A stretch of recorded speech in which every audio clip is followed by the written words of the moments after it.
에티오피아 교회 공동체가 이 아프리카를 넘어서 유럽으로 온 세계로 복음이 뻗어나가게 되는 가장 중요한 변화의 순간이 오늘 본문에 있는 이 사도 바울의 회심 사건입니다. 초대 교회 역사에 있어서 논쟁 중에 하나는 누가 더 위대하냐, 바울이냐 예수냐 할 만큼 이 바울의 존재는 우리가 굉장히 아주 중요한 그러한 이 교회사에 빠질 수 없는 위인으로 남아 있습니다. 사울아 사울아 내가 어찌하여 나를 박해하느냐, 이 말을 통해서 이 바울은 그리스도 앞에 무릎 꿇게 되었고 복음의 길을 걸어가게 되었습니다. 이 말은 아람어 즉 히브리어로 바울에게 전달된 것입니다. 근데 우리는 바울을 얘기할 때 사울이 회심하여 바울이 되었다 이렇게 우리가 알고 있습니다. 그렇게 배웠고요. 아브라함이 아브라함으로 이름이 바뀐 것처럼 그렇게 바뀐 것이다 이렇게 우리가 배웠습니다. 맞기도 하고 맞지 않기도 합니다. 사울은 히브리식 이름으로 사울이고요. 발음상 헬라 또는 로마 시민권에 기록된 이름은 바울이라고 읽혀졌습니다. 그런데 회심한 이후에 사도행전 13장 9절에 보면 바울이라고 하는 사울이 이렇게 두 이름이 동시에 등장을 하고 그 다음에 13장 13절 이후에는 바울로 기록되어 있습니다.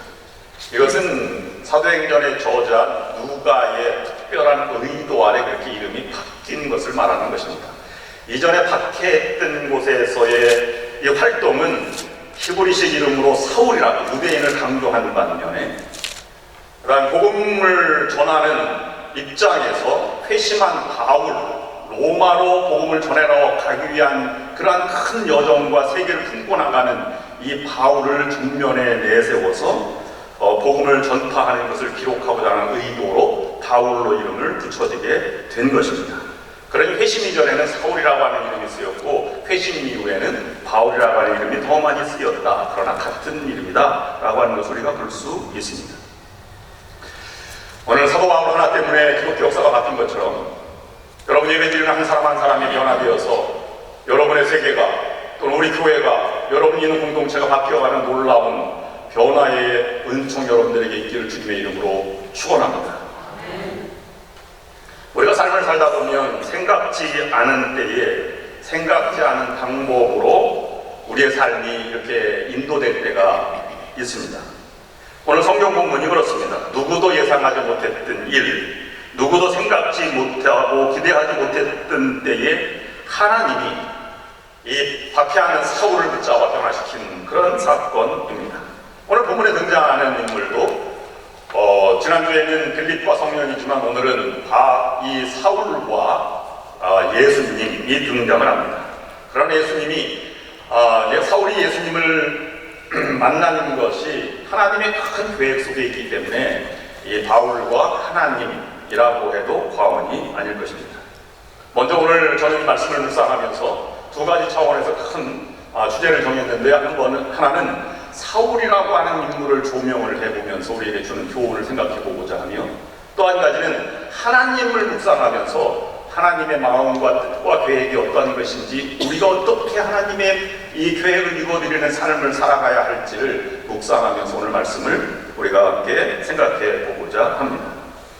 오늘 사울의 모습은 크게 두 가지인데요.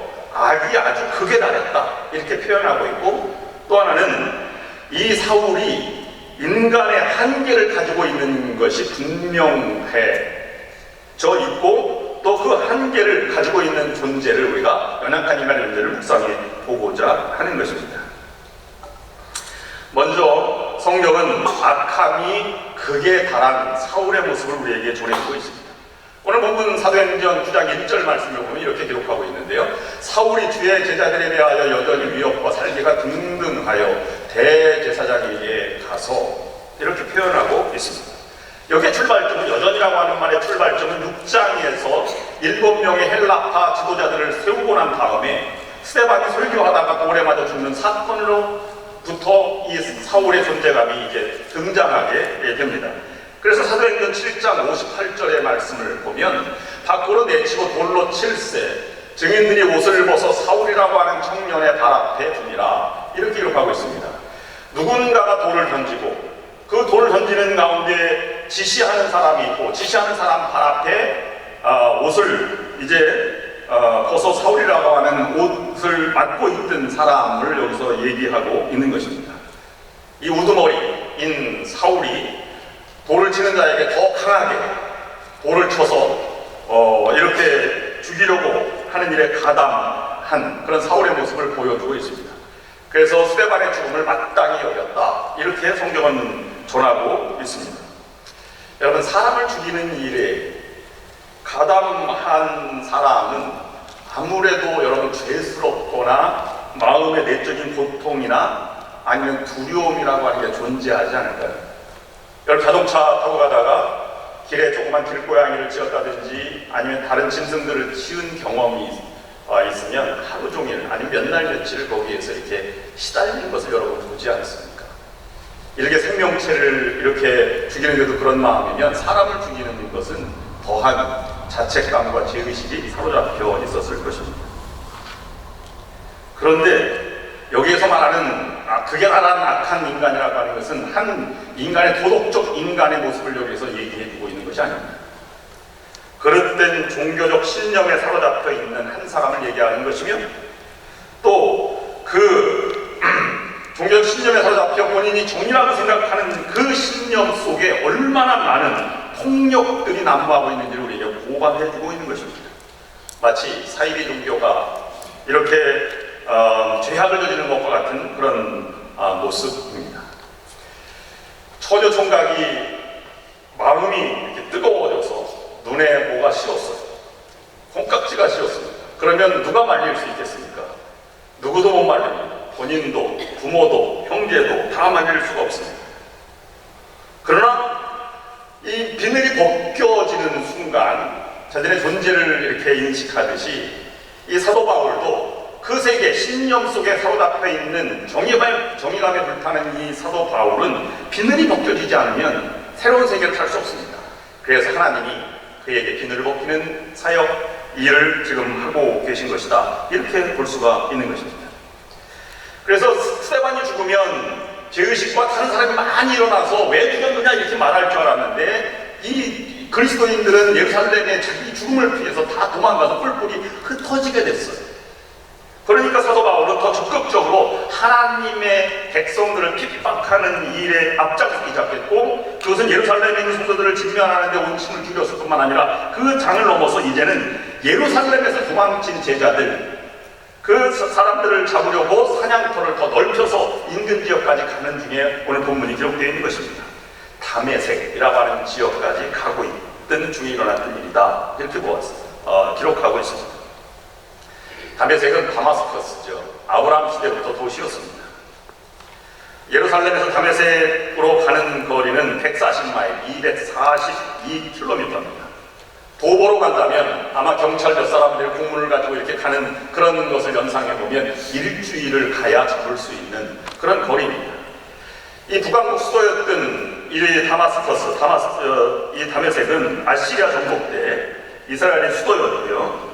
사도 바울이 그리스도인을 잡으러 가려고 하는 그 무렵 AD 66년경에는 약 10,000명에서 20,000명의 유대인들이 학살당하는 아주 유대인 공동체가 왕성했던 그런 도시 중에 하나였습니다. 그 현장을 지금 우리가 보고 있는 것입니다. 여기 여전이라고 하는 말은 스데반을 죽였던 그 살기, 그 마음이 하나도 변함이 없다. 그리고 여전히 위험과 살기가 등등하였다 해서 살기는 죽이고자 하는 그런 마음이죠. 위협은 이 죽이고자 하는 내면적인 마음이 밖으로 나타나는 것이 위협입니다. 그래서 아마 큰 그러한 이 분위기를 이렇게 느꼈을 것입니다. 그럼 잡히면 우리는 죽겠다. 그래서 아마 도망가게 되지 않았을까요? 등등하다는 말은 그 위협의 정도가 지나쳐서 씩씩거리며 숨을 쉬다, 서둘러서 이런 아주 급박한 상황을 우리에게 보여주고 있는 것입니다. 말씀을 기록할 때 왜 사울이 주의 제자들에 대하여 여전히 위협과 살기가 등등하다고 얘기했을까 하는 것입니다. 너는 그 정도로 나쁜 사람이야, 변화시켜서 꼬리표를 달기 위해서 그랬을까? 저는 오늘 우리가 이 본문을 통해서 읽으면서 우리의 마음을 다시 한번 읽어보기를 원합니다. 너는 살기와 위협과 그런 것이 없느냐? 이렇게 질문하는 음성으로 들립니다. 아마 주일 예배 나온 여러분들은 내가 뭐 죽이고 싶은 사람이 있겠습니까? 저 사람 살기가 등등하다, 어떻게 교회 나왔지? 이런 사람은 아마 우리가 보기가 어려워요. 그러나 우리가 흔히 말할 때 아이고 저 왼수 덩어리, 이렇게 표현을 할 때도 있습니다. 여러분, 그렇게 말할 때가 있지 않습니까? 장난삼아 한다고요. 그 마음속에 뒤집어 보면 마음속 깊은 곳에 다른 사람에 대한, 아니 가까이 있는 사람들, 교우들 간에 아니면 남편과 아내 간에 미움과 증오가 우리 가운데 드러나지 않지만 엄청 많이 존재하고 있다는 것을 우리에게 지적해 주는 것이 아닐까요? 다 숨기고 살아가고 있는 것 뿐이지, 지금 사울은 부활하신 주님을 만나지 못해서 그럴 수 있다고 얘기하지만 중요한 것은 구원받은 우리들의 마음속에도 여전히 다른 사람을 향해서 밖으로 드러나진 않지만 죄 악과 누구를 미워하고 증오하고 저 사람이 어떻게 여기에 나와서 앉아있는가 라고 하는 생각을 가질 만큼 분노와 증오와 누군가를 무너뜨리고 싶은 마음이 우리 마음에 존재하고 있지 않습니까? 나는 그런 거 전혀 없어요. 다 용서했습니다. 난 눈꼽만큼도 없어요. 이렇게 말한다면 아마 성자 반열에 올라간 사람일 것입니다. 어떤 이유에서라도 누군가를 잘못되기를 바라고 더 깊은 마음이 든다면, 아니면 저 사람은 어떻게 저렇게 내가 바라던 대로 무너지지 않고 저렇게 잘 되지, 하나님은 살아계시지도 않나? 이런 생각이 조금이라도 든다면 우리는 예수님이 말한 대로 형제를 미워만 해도 살인자다 라고 하는 반열, 살인의 모습을 우리가 간직하고 있는 것이다 하는 것입니다. 아무리 선하게 인자하게 웃고 인격을 갖추고 고상한 말을 할지라도 그 마음속에 저런 사람이 어떻게 권사지? 저런 사람이 어떻게 장로가 되었지? 남편이 어떻게 그럴 수 있지? 아내가 어떻게 이렇게 말할 수 있지? 라는 마음은 죄라고 하는 말입니다. 지금 본문은 사울은 나쁜 사람이고 그리스도를 믿는 사람들은 선한, 나 같은 사람은 선한 자라고 말하는 개념이 아니라는 사실을 우리에게 전해주고 있는 것입니다. 숨겨진 죄악이 있더라도, 숨겨진 마음이라도 미움과 증오는 죄라고 하는 것입니다. 어떤 이유에서도 죄는 죄요, 악함은 악함입니다. 아무리 작아도 죄는 죄요, 악함은 악함입니다. 여러분, 내가 미워하는 이유는 분명하게 있어요. 저 사람은 저렇기 때문에 내가 도저히 이해할 수 없습니다. 그런 마음은 당연합니다. 나라도 그렇게 할 것입니다. 그러나 미워하는 건 죄입니다. 목사님 당해보지 않아서 그렇죠. 얼마나 나에게 피해를 준 줄 아십니까? 내가 증오하지 않고 저 사람과 만나기도 싫습니다. 내 피해에 당한 것을 한번 보십시오 라고 하는 이유도 맞습니다.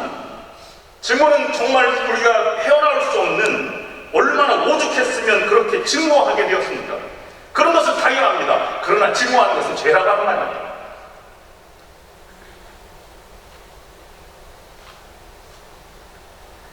내가 다른 사람을 증오하는 것도 문제지만 내가 정말 용서했다고 생각하고 포장하고 내가 어떻게 그 근본적인 마음속에 그런 마음이 내게 있다는 것조차 모르고 살아가는 것도 문제가 되는 것입니다. 그래서 나는 용서했다고 하지만 그 사람 얼굴 보기 싫고요, 밥도 같은 자리에 앉아 먹기 싫어요. 우리는 다른 사람은 너무 잘 보지만 자신을 잘못 본 경우가 있습니다. 너도 살기가 등등한 이런 모습을 가지고 있지 않느냐? 잊으라고 하는 것이 아니라 그 마음이 있으면 하나님께 무릎을 꿇어야 합니다. 알고만 있어도 기도가 나오고 정말 내가 어찌할 수 없는 부분에 하나님이 도와주실 손을 기다리고 있는 이 모습을 우리에게 지금 인도하고 있는 것입니다. 사도 바울의 모습은 악이 극에 달했을 뿐만 아니라 인간의 한계가 분명히 있음을 우리에게 보여주고 있습니다. 사도행전 9장 2절 말씀 보면 이렇게 기록하고 있습니다. 다메섹 여러 회당에 가져갈 국문을 청하니 이는 만일 그 도를 따르는 사람을 만나면 남녀를 막론하고 결박하여 예루살렘으로 잡아오려 함이라. 사도 바울의 모습이 그려져 있는데요. 사도 바울은 지금 자신이 하는 행동이 하나님에게 충성한다고 하는 강한 믿음의 행위를 지금 보여주고 있는 모습입니다. 사도 바울은 그럴 만한 위대한 사람이죠. 탁월한 가문의 출신이요, 그리고 탁월한 교육을 받았습니다. 세상에 자랑할 만한 사람입니다. 그의 지식과 경험과 학식은 당할 자가 없었습니다. 성경에 능통했습니다. 그래서 성경에 정통한 것의 증거로 하나님의 십자가, 예수님이 십자가의 죽음이 당연하게 생각한 사람입니다. 그 근거가 있는데요. 신명기 18장 20절 말씀에 보면 이렇게 쓰여 있습니다. 만일 어떤 선지자가 내가 전하라고 명령하지 아니한 말을 제 마음대로 내 이름으로 전하든지 다른 신들의 이름으로 말하면 그 선지자는 죽임을 당하리라 하셨습니다. 하나님이 말하기 전에 말하는 것은 잘못됐다는 것이죠. 그건 죽임을 당하되 마땅하다 이렇게 얘기한 것입니다. 이 본문을 사도 바울은 예수님에게 비유를 하였습니다. 혹시 여러분 기도를 많이 하신 분들에게 제가 말씀을 드리는데요, 기도 좀 하신다고 하는 분은 기도에 응답받는 것과 기도 응답받는 것을 내가 입 밖으로 내는 것과는 전혀 다른 존재입니다. 내가 기도 좀 했다고 해서 다른 사람을 보이고 다른 사람에게 지적을 하거나 아니면 내가 기도해 보니까 당신 잘못했어 회개해 라고 말한다면 죽을 수 있다는 말입니다. 하나님이 말씀하라고 할 때 얘기하는 것입니다. 적어도 하나님이 모르면 목사님에게 이런 말을 해도 되겠습니까? 라고 말할 때 말하는 것이 옳습니다. 예수님이 천국이 가까웠느니라 회개하고 복음을 믿으라 그렇게 말할 때 유대인들이 누가 시켰느냐, 무슨 권세로 말하느냐, 하나님이 시킨 것이냐 이렇게 말했다는 것이죠. 삼위일체 예수님이 하나님 되심을 모르니까 이 선지자로 본 유대인들은 예수 그리스도를 못 박아 죽였습니다. 그래서 신명기 21장 22, 23절 말씀 이렇게 말하고 있는 것입니다. 사람이 만일 죽을 죄를 범함으로 내가 그를 죽여 나무 위에 달거든 그 시체를 나무 위에 밤새도록 두지 말고 그날에 장사하여 내 하나님 여호와께 내게 기업으로 주시는 땅을 더럽히지 말라. 나무에 달린 자는 하나님께서 저주를 받았음이니라. 그렇게 말했기 때문에 예수님이 나무에 달려 돌아가셨는데 십자가 달려 돌아가신 것은 저주받습니다. 그러므로 예수님이 잘못되었다 이렇게 사도 바울은 단정한 것입니다. 여러분, 십자가 달려 돌아갈 것은 저주입니다. 유대 사회에서 모두 그렇습니다. 그래서 로마 사람들은 십자가 달려 죽이지 않았습니다. 사도 바울이 로마 시민권을 가지고 있었기 때문에 사도 바울을 죽일 때는 목을 쳐 죽였지 십자가에 달려 죽이지 않았습니다. 대신 유대교에서 예수님의 제자가 됐던 베드로는 십자가에 죽임을 당하게 되었죠. 나무에 달리는 것은 저주받은 자라고 하는 인식 때문에 그렇게 된 것입니다. 이 똑똑한 사울도 다른 본문에서 얼마나 많은 본문, 구약의 본문 중에 다시 오실 메시아 아니면 탄생할 메시아를 예언하는 것을 그는 믿지 않았고 받아들이지 않으려고 하였습니다.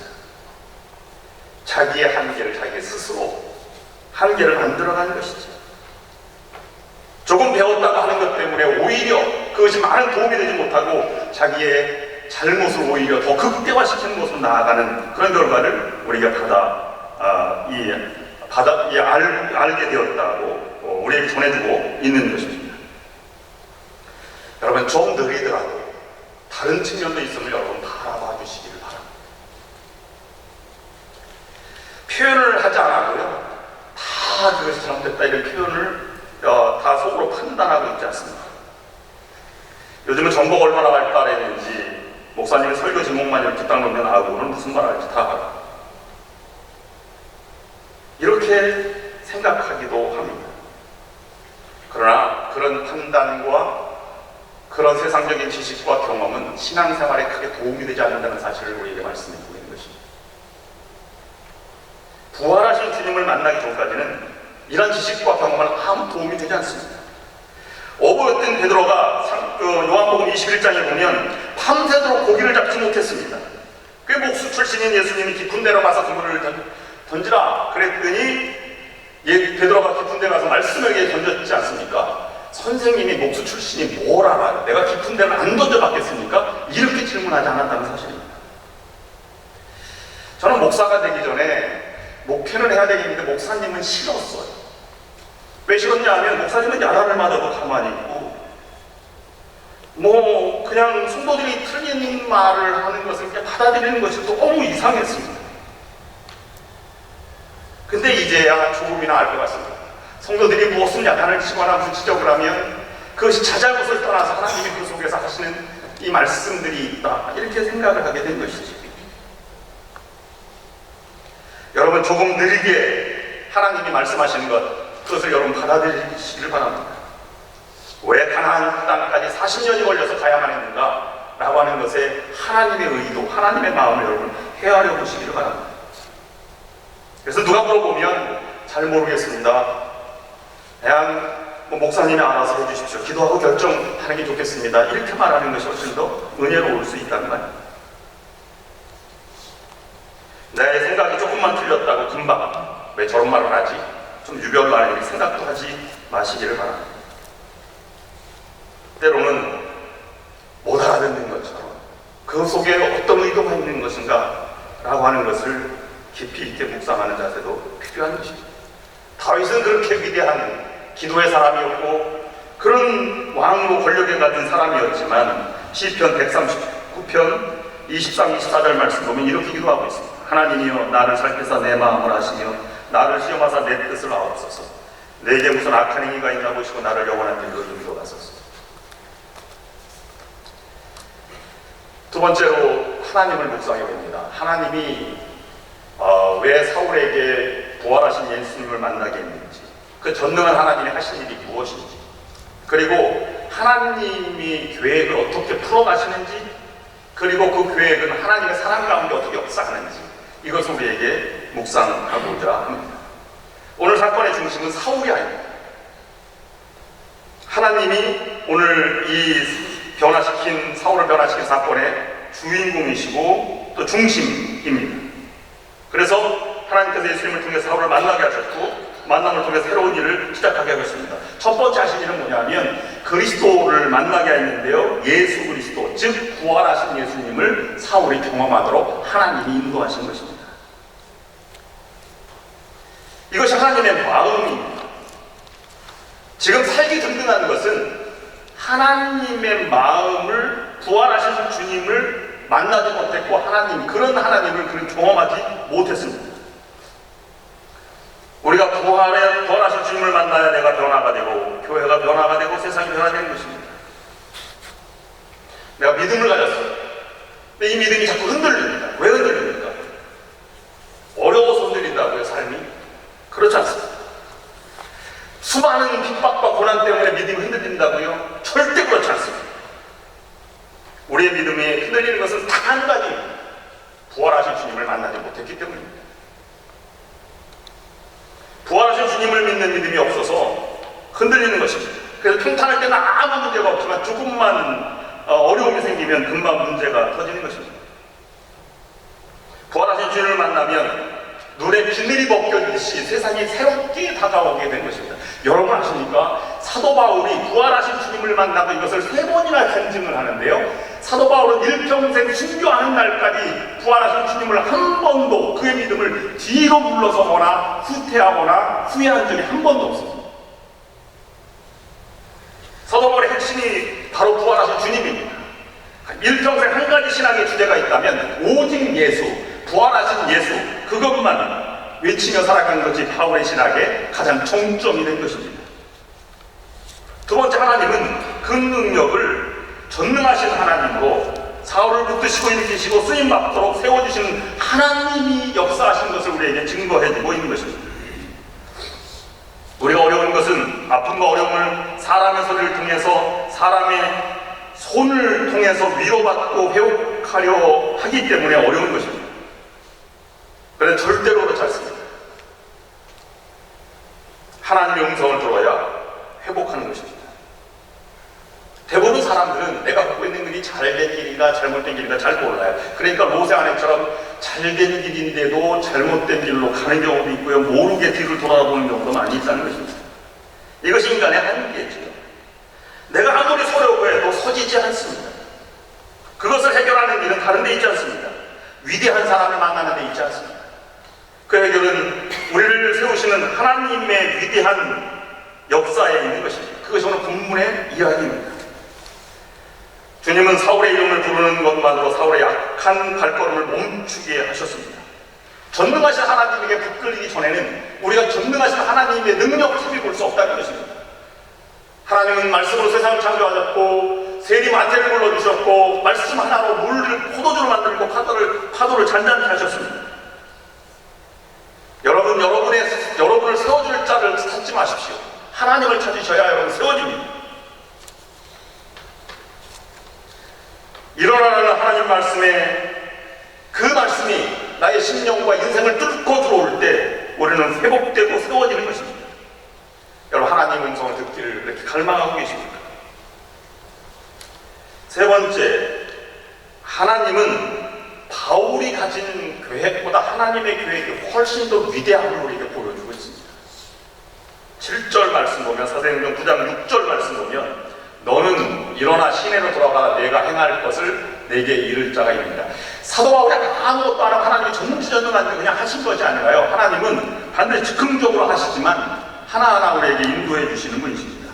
사도 바울은 계획을 가지고 나아갔어요. 잡아 결박하고 예루살렘으로 끌고 오려고. 그러나 하나님의 계획은 그 사울을 변화시켜서 전도자로 쓰실 하나님의 계획을 갖고 계신 것입니다. 그러니 가다가 돌아서 하나님의 쓰임받는 그런 것보다 쓰임받는 돌아서서 가다가 후회하고 하나님의 쓰임받는 것보다 지금 하나님의 계획에 여러분을 맡기는 것이 훨씬 더 빠른 길이고 위대한 길입니다. 결국 이 땅에서는 아무리 사람이 계획을 할지라도 하나님의 계획이 우뚝 서게 될 것이고 하나님의 계획이 더 크게 될 것입니다. 잠언 16장 9절 말씀 보면 사람이 마음으로 자기의 길을 계획할지라도 그 걸음을 인도하시는 자는 여호와시다라고 분명하게 말하고 있습니다. 여러분의 계획과 우리의 모든 계획을 하나님의 계획에 맞추십시오. 그러면 하나님이 끌어가시는 우리가 체험하고 능력을 체험하게 될 것입니다.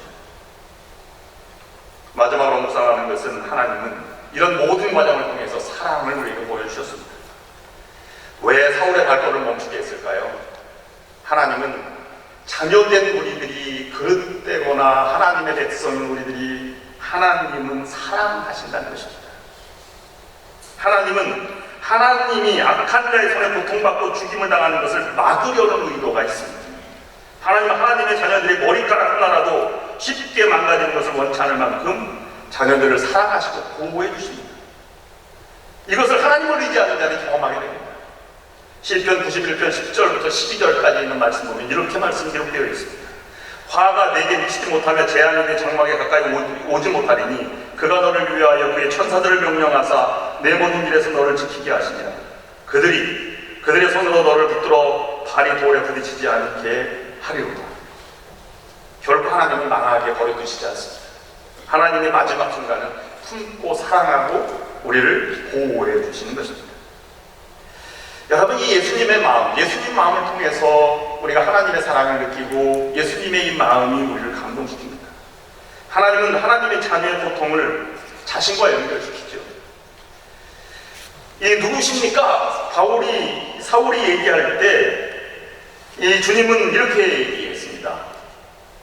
왜 나를 핍박하느냐? 나는 내가 박해하는 예수다. 근데 사울이 언제 예수님을 박해했습니까? 그 당시에 존재하지도 않았는데요. 예수 믿는 사람을 핍박한 것이죠. 예수님은 우리가 고난당하고 핍박당하고 아파하면 주님도 핍박당한다고 생각하십니까? 아니, 당한다고 아니라 함께 고통을 당하시죠. 하나님은 우리의 고독과 버림받은 깨어짐을 자신의 것으로 여기시고 함께 해주십니다. 이분이 우리가 믿는 하나님입니다. 어머니가 자기와 자녀가 아프면 잠을 못 자고 아파하는 것처럼 주님도 똑같이 아파한다는 것입니다. 여러분, 너무 아파하지 마세요. 우리 주님이 아파하십니다. 여러분, 혼자라고 너무 외롭다고 생각하지 마세요. 주님이 여러분의 외로움과 함께하는 것입니다. 정말 아프면 하나님도 옆에서 함께 앓고 계신 것입니다. 내가 핍박하는 예수다. 라는 음성을 우리도 들어야 할 것입니다. 그리고 또 한 가지 예수님에게 나타난 이 하나님의 크신 사랑은 박해하는 사울을 회심시켰다, 그를 무릎 꿇였다라는 것은 원수까지도 사랑하는 마음, 하나님의 마음입니다. 원수와 싸워 승리하는 길은 원수를 용서하고 사랑하여 원수를 친구 삼는 일임을 우리에게 보여주고 있는 것입니다. 원수까지 사랑하는 것 아니면 세상을 변화시킬 수 없다는 것을 알고 계시고 그걸 몸소 보여주신 것입니다. 하나님 나라는 원수를 사랑하는 사랑으로만 이루어질 수 있고 세워나갈 수 있는 것입니다. 이 원수까지 사랑하는 사랑의 마음이 없다면 하나님 나라가 우리 가운데 있다고 할지라도 그것이 굳건하게 세워지지 않는다는 것입니다. 기독교인들의 능력이 무엇입니까? 사랑할 수 없는 존재를 사랑하는 것 자체입니다. 우리가 여기서 한 가지 짚고 넘어가야 될 문제가 있는데요. 우리는 원수가 되면 용서는 그냥 말도 하기 싫지 않습니까? 고향만 달라도 선을 긋고 딱지를 붙이고 이렇게 살아갑니다. 여러분, 이웃을 판단하고 딱지를 긋고 선을 긋고 이렇게 살아가는 일이 되지 않아야 할 것입니다. 근데 우리는 사도 바울이 잘못한 거지요. 기독교인들을 박해하고 잡아들인 건 분명히 잘못한 것입니다. 근데 우리가 사람을 볼 때 저 사람이 성질이 급하다, 아니 저 사람 잘못했다, 저 사람 과거가 있다, 저 사람이 틀렸다, 이렇게 말할 수 있는 것입니다. 그건 잘못된 것이 아닙니다. 그렇게 말할 수 없으면 그냥 그 교회가 사랑이니까 잘못되어도 그냥 용서해줘야지 이렇게 나온다면 기독교 공동체가 어떻게 세워져 나가겠습니까? 하나의 조직체인데 이것은 무너뜨리는 결과가 되지 않습니까? 그런데 우리는 거기까지만 해야 합니다. 저 사람의 의견이 다르다, 저 사람이 틀렸다라고 말할 수 있을 그런 용기가 그게 필요합니다. 그래서 우리는 저 사람을 세울 수 없다. 이것은 하나님이 하시는 일입니다. 만약 하나님이 우리의 마음 같았으면 사울은 복수의 칼에 이미 죽었어야 했습니다. 그런데 하나님은 그에게 딱지를 붙이지 않고 그에게 선을 긋지 않고 너는 안 된다 이렇게 하지 않고 그를 품고 사도로 세우는 것 아니겠습니까? 이 마음을 우리가 가져야 합니다. 원수까지도 사랑하고 아무리 이해할 수 없어도 하나님이 느리게 인도하시는 하나님을 바라보고 딱지를 붙이는 것이 아니라 그에 있는 딱지를 띄워주고 선을 긋는 것이 아니라 너는 잘못했다 엑스피하는 것을 오히려 쥐어서 동그라미 너는 옳다, 하나님의 일꾼으로 삼을 것이다, 위대한 사역자가 될 것이다, 이렇게 인정해주고 부추겨주고 힘을 주고 세워주는 것이 우리들의 삶이 되어야 할 것입니다. 이런 것은 약함을 깨닫고 하나님의 사역에 참여하는 일입니다. 오늘 사도 바울의 회심을 통해서 바울의 한계점과 하나님의 무한한 능력과 전지전능하신 하나님의 능력을 보았습니다. 그 하나님을 의지해서 우리 교회가 세워지고 여러분들도 세워져 나아가는 일어서는 여러분들이 다 될 수 있기를 주님의 이름으로 축원합니다.